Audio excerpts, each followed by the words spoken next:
Alright, ladies and gentlemen, welcome to the channel. It's your boy, World of Wrestling, here today to discuss about AEW Dynamite for January 22nd, 2025 review. I will be posting the Monday Night Raw review on Thursday, right after dinner, which you guys should see it by 8 o'clock tomorrow. I did watch that episode Tuesday afternoon. I took 2 days off from work, so I was able to watch that during my time off. I just haven't gotten around to doing the review yet. Getting a little lazy, I guess you could say. But Raw was a good show. I enjoyed that show. This show, not so much. I mean, literally, you speak to me about AEW in the year of 2025, 2024, and I just don't care for this shit. This is fucking garbage. I really do not care. Kenny Omega and Will Ospreay was a nice touch to start off the show. I like the combination between the two. I look forward to these two actually having another match. Their match at Forbidden Door, I believe, was in 2023 over the United States title for New Japan Wrestling. Was a classic of a match. And them together as a tag team would be interesting. I did think that basically Will Ospreay was asking for help from Kenny Omega. He says at this point he thought at this point in time he was done with the Don Callis family, but he feels as if he is not and he needs help. The odds are stacking up against him, and he don't think it's a good idea for him to go in this alone. And of course, Kenny Omega has issues with Don Callis' family. So he didn't see any harm in saying, hey, why don't we work together and finish off Don Callis' family. Now, they have issues with each other. Kenny Omega explained that in the promo. He said that, last time we were in the ring together was at Forbidden Door 2 years ago. And what you did to me was take a screwdriver and jam it into my skull. So basically he was saying, how do you expect me to want to work with you when at the end of the day I really don't care to deal with you or work with you on this situation. Now, after that took place, Don Callis' family kind of got involved in this promo, and they started working together. They brawled all over the place, and they climbed scaffolds in this segment, and did flying, backflips off of them from high elevation. After this was all said and done, Kenny Omega said, how about at Grand Slam Australia, you and me and Will Ospreay team together? And he said, you know what, I forgive you. Let's move past this. And how about we go up against, I think he's mentioned it was Takeshita, definitely, I remember. Oh yeah, and Kyle Fletcher. And have a tag team match at Grand Slam Australia. That was accepted and so forth. So that match is booked. And then he mentions at the end, now hit my music because I can't stand heights. Really? Then why the hell are you diving off of high elevated scaffolds? That to me made no fucking sense, but whatever. Don Callis' family having issues with Will Ospreay still. I don't even know where the fuck that came from. It just seemed like that just came out of nowhere once Kenny Omega came back into the picture. And we just tied these two together. I don't know. I just found it to be absolutely weird. But the match seems very interesting. I'm looking forward to that match. I don't know when Grand Slam is, nor do I fucking care. I'm sure someone in the comments will be able to mention that to me. So if you want to, go ahead. I'm not particularly caring about AEW. At this point, WWE is where it's at. WWE's continuing where AEW left off. And they kind of carrying the momentum that AEW had and just doing it better. That's all there is to it. They are just doing it much better than AEW did it when they had the momentum. And it's very similar to what happened with WCW with WWE. WCW had momentum. They were doing well. They were doing it better. And then when WWE gained that momentum, they just did it 10 times better than what WCW did when they had the momentum. And it just seems like WWE has that combination, the key to unlock the combination and just own the rights to being the top dog in pro wrestling. And they've been doing it forever, since the 70s. And nobody's been able to outdo them. And that's because of structure and creative management that WWE has. The only time that WWE had really terrible, booking styles was in the mid-90s during 1995's run through 96 until late 97. Late 96, they actually got better, I would say, and that's thanks to Steve Austin and their creative booking on him, and just kind of reverting from the style that they were going and going in a new direction, which helped the promotion do better and finally catch back up in ratings and so forth against WCW. And they're doing the same thing now.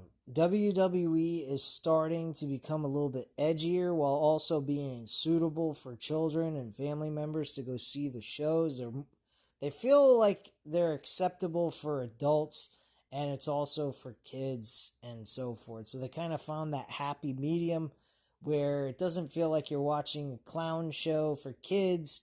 You're watching a show that's suitable for kids to watch, but also for adults where they don't feel like their intelligence is being insulted, which is very important. And I think they found that compromise between family friendly and also having adults being interested in the product as well. So kudos to them on the creative booking and just finding that place where they meet both spectrums. AEW, on the other hand, they just go all out crazy. They try to do things. They're basically the nerdy kids in the corner trying to get attention to feel cool and whatnot, and they're not. They got some great wrestlers, don't get me wrong, but at the end of the day, it's just like,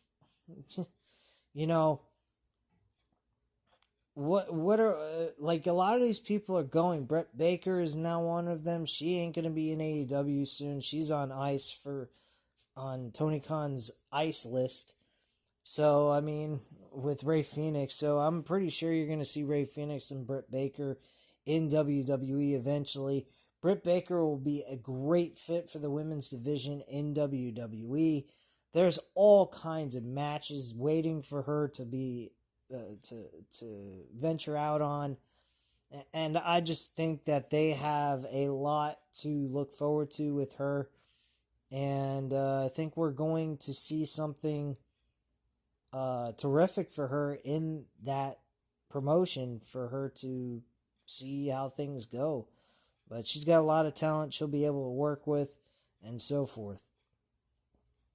So after this segment with Kenny Omega, Will Ospreay, and Don Callis family, we go backstage. We see Mox, Yuta, and Shafir as the head of the Death Riders talk about Adam Copeland, something like AEW does. They just cope with being these high-flying, idiotic flips and dives. Oh, let's memorize people with these amazing moves.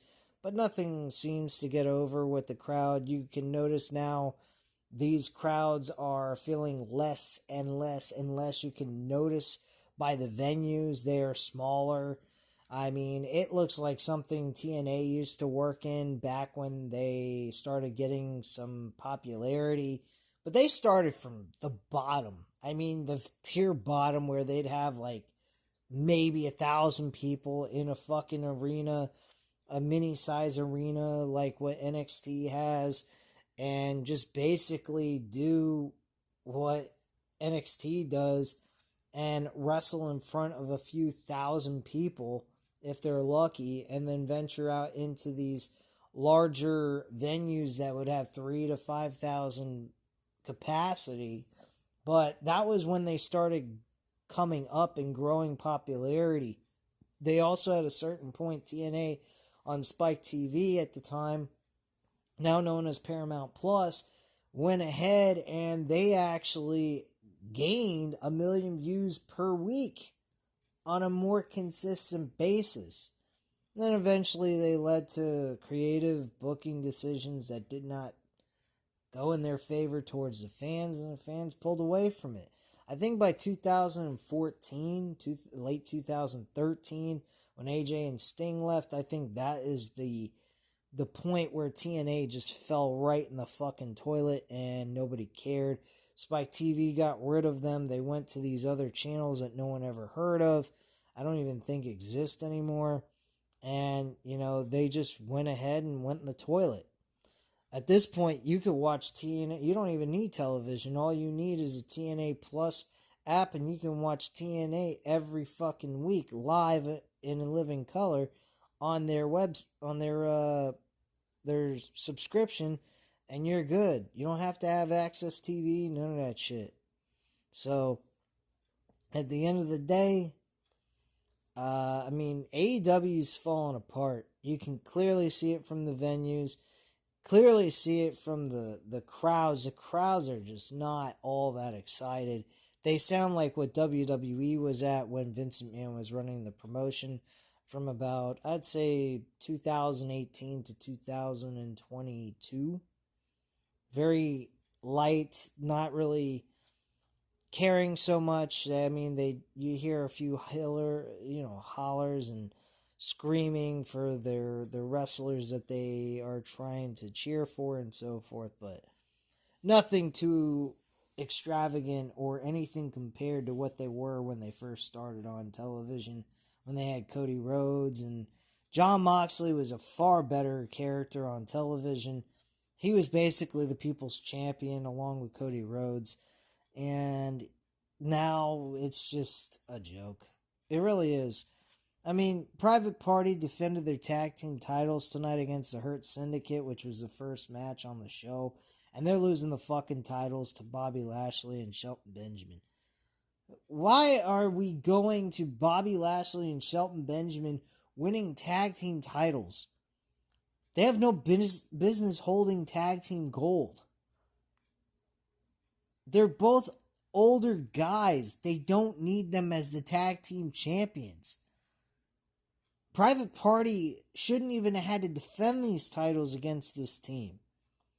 What is Bobby Lashley and Shelton Benjamin going to do with these tag team titles? I'll tell you what they're going to do. Absolutely fucking nothing with them. They are not going to do a damn thing with these belts.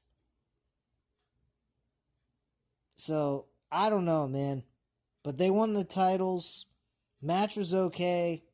Hurt Syndicate wins. And that's it.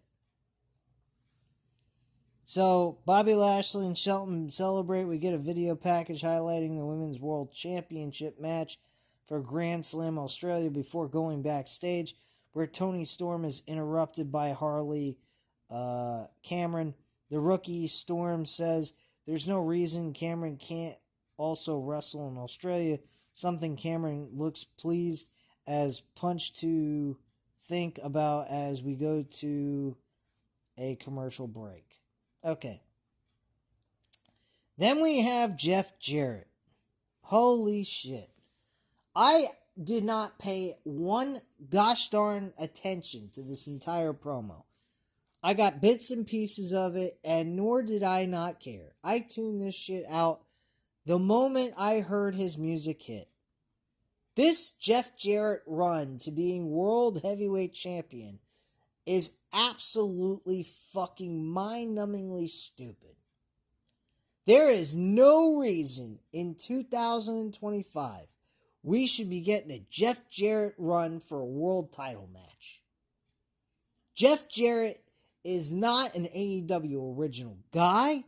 Jeff Jarrett is not a guy that has done enough to even look at a world championship match, let alone get one. Sting had more of a probability of becoming a world champion in AEW than Jeff Jarrett, if you really want to get technical. If you wanted to give Sting a world title run, I would have bought into that. I wouldn't have been okay with it per se, but it would have made a little bit more sense than Jeff Jarrett, of all people. I mean, Jeff Jarrett has not done fucking nothing on television. Nothing. Nothing of importance. I don't give a shit. They fucking doing this because we got John Cena having 1 year left on his contract as an in-ring performer, and he's performing all the way through the entire year of 2025 and officially being retired from WWE. And Jeff Jarrett's trying to do the same thing to earn a world championship opportunity and become world champion as well, like John Cena's trying to do in his last year. Give me a fucking break. Would Tony Khan stop fucking copying WWE? This whole situation with Jeff Jarrett's a copy of John Cena. And let me tell you something. John Cena is a far bigger star than Jeff Jarrett could ever wish he was. Is Jeff Jarrett a great heel, a good wrestler? Yes, he's a good heel and a good wrestler. But he ain't nowhere the level of fucking John Cena. I don't care what you say. And he sure as hell ain't the level of a heel of a Triple H. Triple H is probably by far the greatest heel that ever did it. He got the most heat. He got the most hate. People legitimately, anytime he fucking won the big one, they were fucking pissed. They wanted to see this man get his ass whooped every time he was in a world title match. I was one of those people. Hell, I didn't even like Triple H when they were starting to turn him babyface during that 2000 run after SummerSlam. Yeah, there was a small moment in time that Triple H was getting a small push to a babyface run, and then they revealed as him being the guy that ran over Steve Austin Rikishi. If you don't believe me, go back and watch the episodes that you can, and you'll see what I mean. It's right after SummerSlam, leading into Unforgiven. Triple H starts becoming a babyface, and at No Mercy, he faced Chris Benoit, and he was actually a babyface.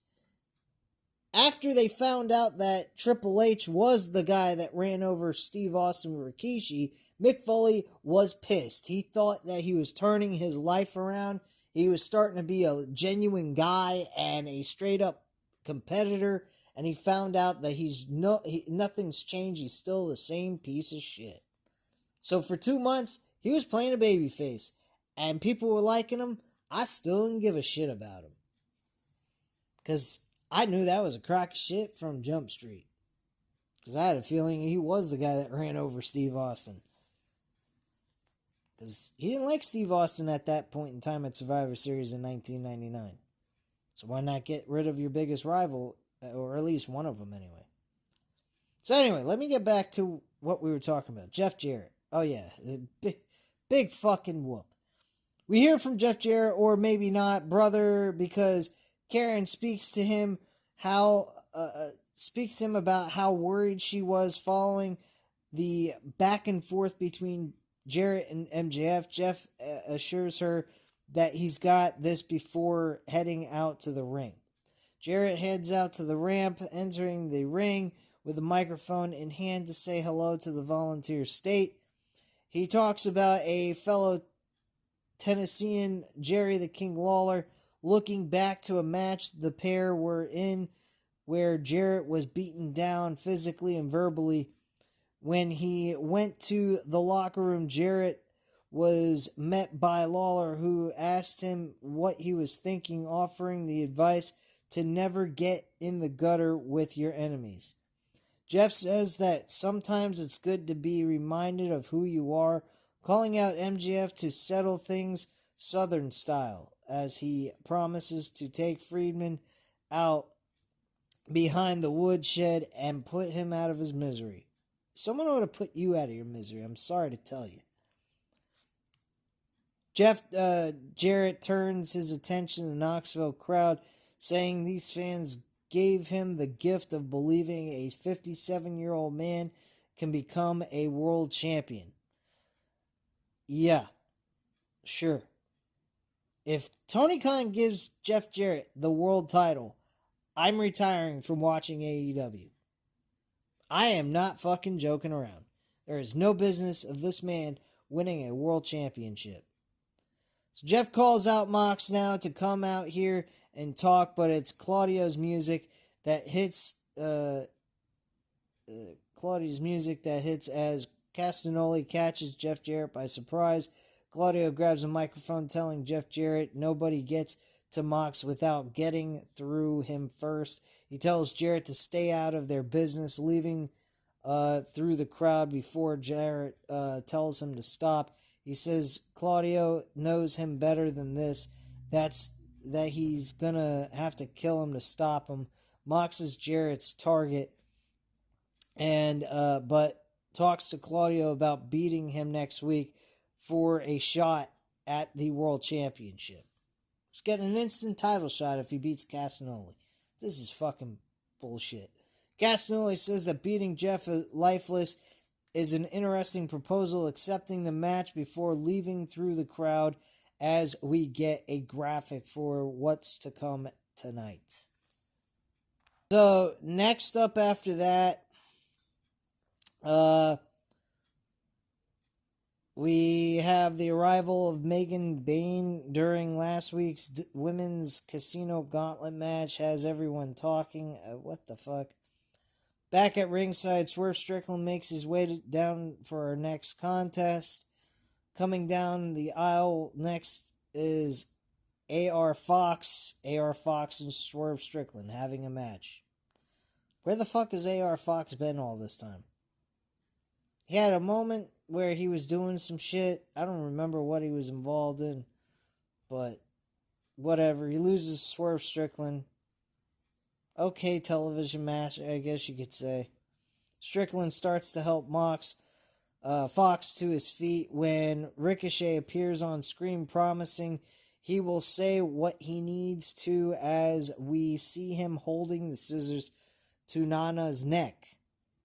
Wow, pretty fucking psychotic. He says this may be Swerve's house, but he's the new landlord and rent is due. He walks off as Swerve heads up the ramp in pursuit, and we cut to a look back at Maximum Carnage Collision and the confrontation between Big Bill and Powerhouse Hobbs. Like, nobody fucking cares. Really, nobody fucking cares about what happened on Collision or what Chris Jericho's faction is doing. It's the same rinse and repeat of the same bullshit. Whatever, man. Jericho has dropped heavily down the rabbit hole of being overstaying his welcome. I think Jericho needs to take a hike, take some time off, work with his band, Fozzy, and maybe come back in a year or two. Or work behind the scenes or something. But being on television is not helping his cause. Not one bit.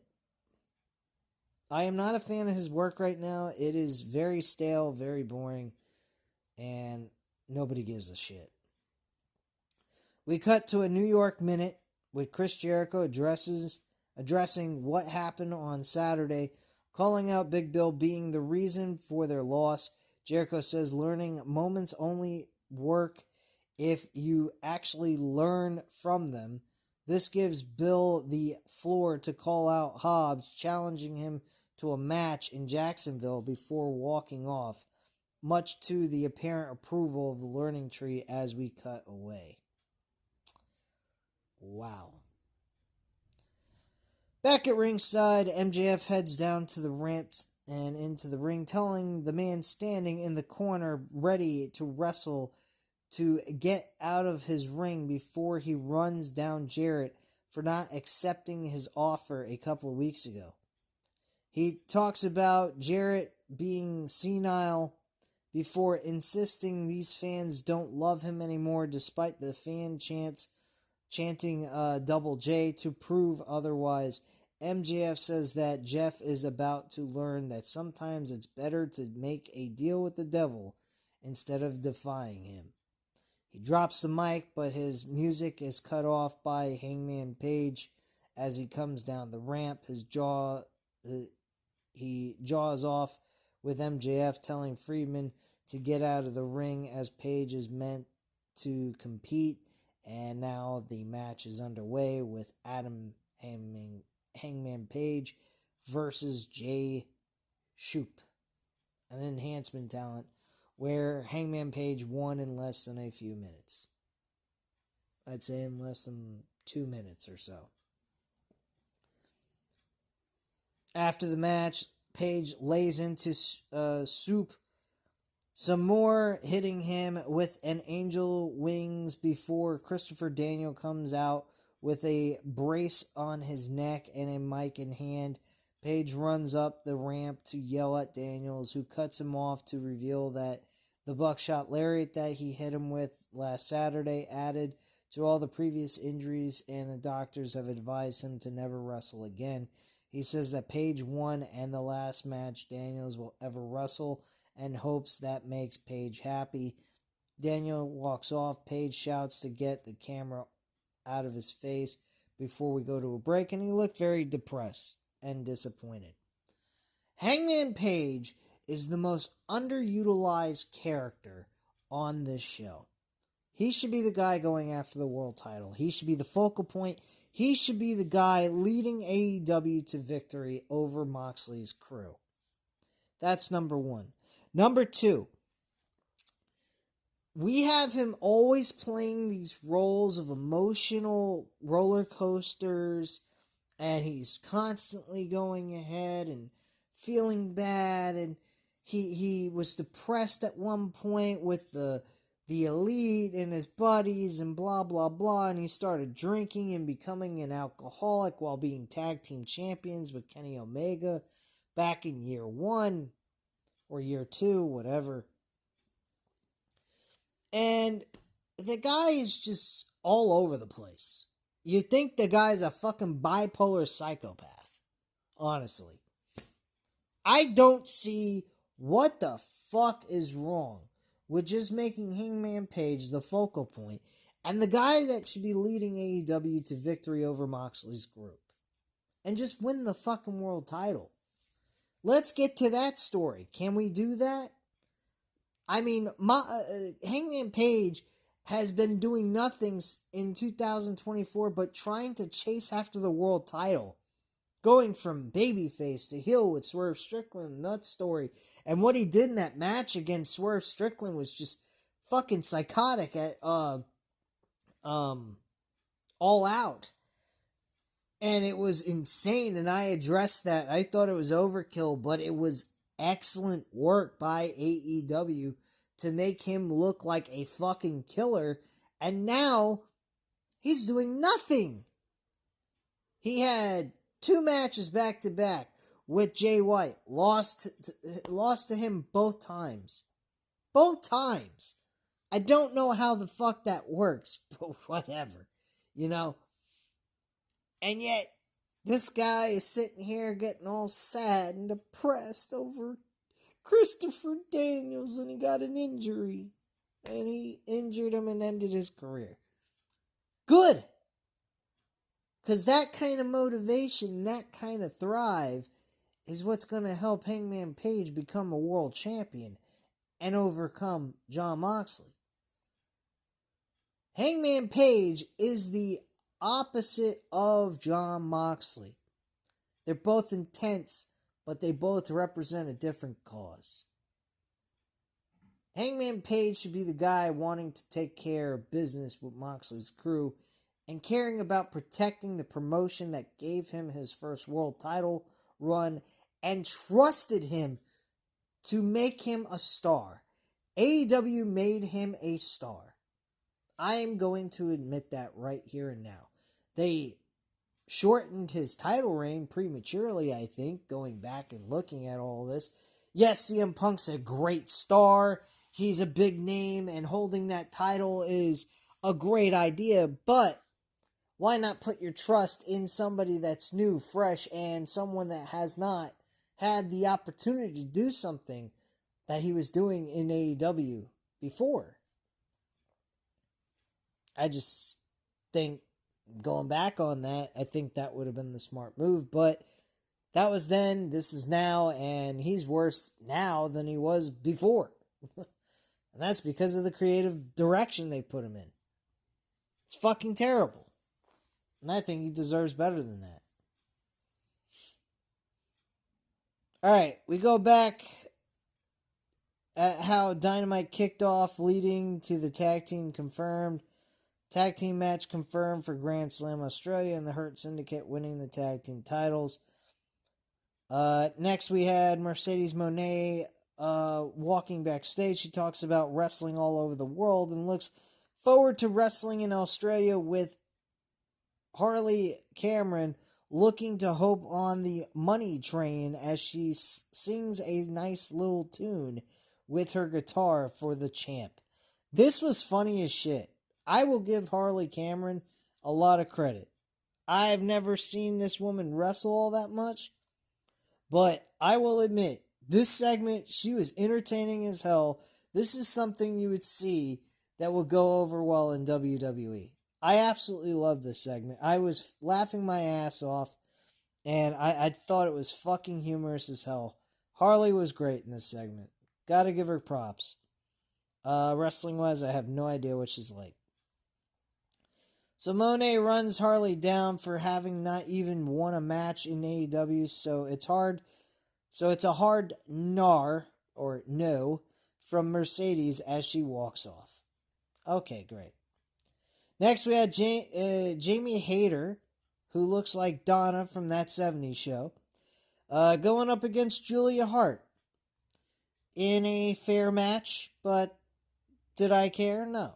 I cared more about looking at the stats on the NBA and seeing how my bets were doing, and that was basically it. I think this was an okay match. So they're 1-1. Hayter gives a lot of respect to Julia Hart, dressing those who have stood beside her in the past. She ends by saying that they each have a win, a piece, and anytime Julia wants a rubber match, she can go ahead and have it. And she respects her, and she's one crazy bitch. Some shit like that. But do I care? No. Does it matter? No. Backstage, Powerhouse Hobbs says he will see Big Bill in Jacksonville for Collision. I won't be watching. I never watch Collision. I don't care to watch Collision. It's a fucking bore fest. We head backstage where Swerve Strickland is with Prince Nana as Strickland teases the possibility of handling things before they meet in the ring in Atlanta. They will be having a match 2 weeks from now. Why is it 2 weeks? I have no fucking idea. Maybe Atlanta has some sort of connection with one of these two or both. I have no idea, but nor do I care. Ricochet and Swerve Strickland. That's what we got going on here. Okay. Strickland has a reason to want to do stuff with Ricochet. Ricochet is a fucking acting like a Looney Tune, running around with scissors, stabbing people in the face with them. I don't even know why this man's not arrested for assault. This is not a safe work environment if you got a guy running around with fucking scissors threatening to kill them or stab them in the fucking skull with it and make them bleed half to death. I don't know why anyone doesn't see a problem with this. I really find this to be absurd, honestly. Why nobody finds this to be a huge fucking insult to your intelligence. But in reality, this would not be happening. I'm sorry. If you want to utilize this in a matchup to win a match, to be more brutal in it, okay, that's fine. But to be running around with scissors, threatening to stab someone in the neck, stabbing someone in the fucking skull while they bleed half to death, this is just sick. It's mentally absurd and retarded. That's all it is. Absolutely fucking retarded. Now, after this was announced that they will be wrestling at Atlanta, we get a video package of Brody King, Buddy Matthews, and Julia Hart addressing the voice that has guided them going silent, promising to honor themselves with no gods, only violence. And then Brody King go, whoa. Really? What are they now?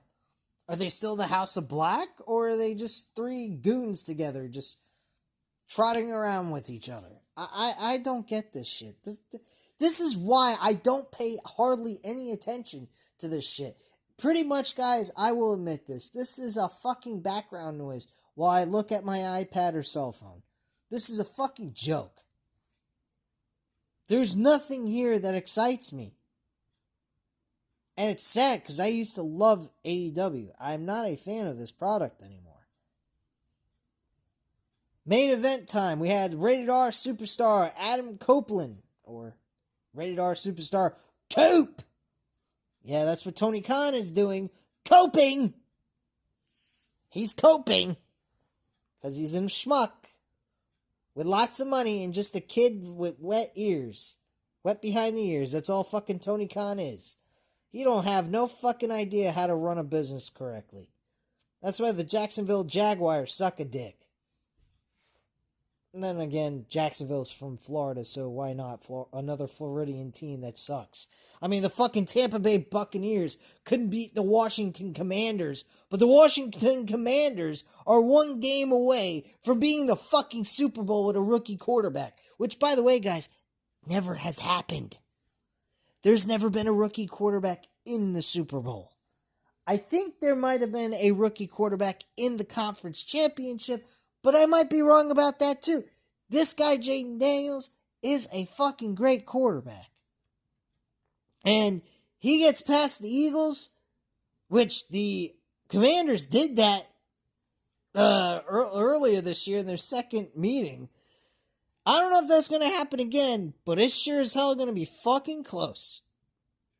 I will admit that. I don't think the Commanders are going to lose by that many points if they lose at all. They might win it outright. Who the fuck knows? Because they can't pass that ball with the continental shit. But anyway, I'm getting sidetracked. Anyway, Adam Copeland wins this match with not a spear, not a educator, DDT. He wins it with, hold on.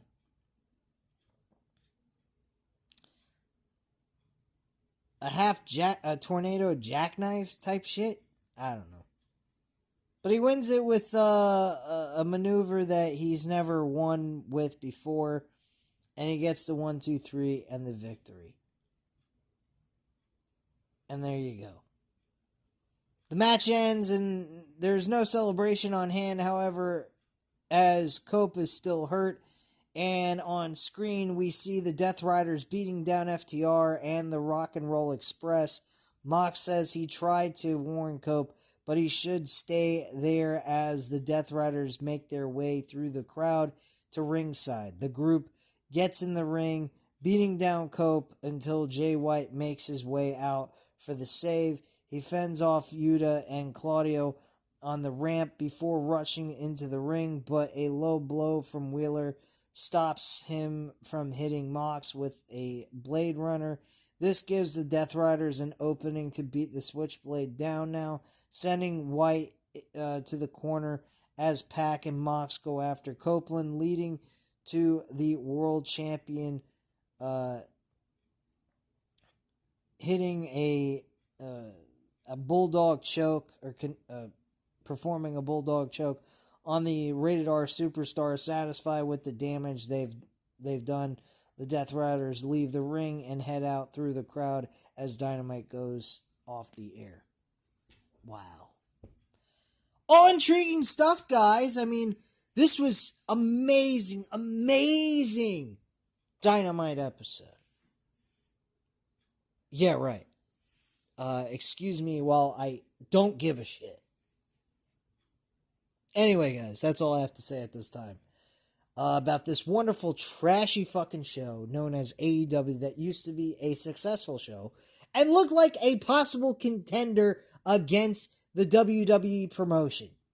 And at that time, when they were at their peak, you had Vince McMahon saying they weren't even legitimate competition to them, and he wasn't a fucking bit worried about them. And apparently Vince McMahon was fucking right. Because apparently they can't even fit a fucking 10,000 people inside of a fucking arena anymore. So they got to go to smaller venues with about 2,500 to 3,000 people in it.